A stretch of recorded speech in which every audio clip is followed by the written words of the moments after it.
Hi, this is Bob again, and what about bringing some enthusiasm into our lives? How do we do that? Is there a tap called enthusiasm I can switch on? No, there isn't.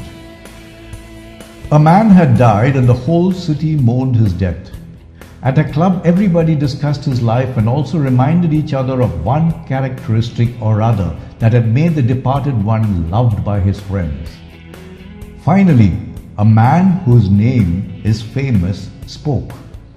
Nature did not mean to let him be a big man, he said quietly. His mind was neither very original nor very profound. Yet, he managed to build a great institution and influence tens of thousands of lives. Then how was he so successful? Asked the others in the room. It is simple, was the reply. He merely forgot himself.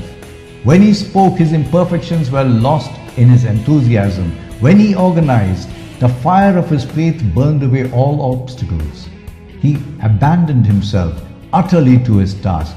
He let enthusiasm do all the work, and enthusiasm worked well, very well for him. There are many of us like that man, many of us who are filled with excitement and passion that any task given to them is made a success. On the other hand, there are those who have good knowledge, have picked up MBAs and other degrees but cannot put their learning to work because they cannot motivate others. I get dozens of letters every day from readers and it motivates me to write better.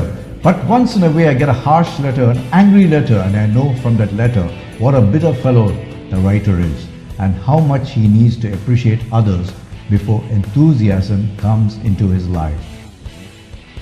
But enthusiasm can be cultivated.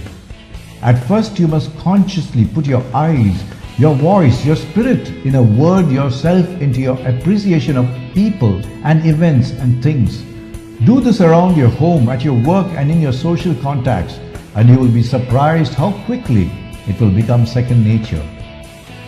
You will find yourself living in a more gracious and enthusiastic world, for your enthusiasm will be reflected back to you from the people to whom you give it.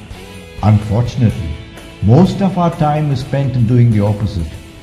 We hear a wonderful singer on stage and instead of appreciating her voice or his voice, we comment on the shape of his or her nose, the funny dance steps, and somebody's terrible dress sense.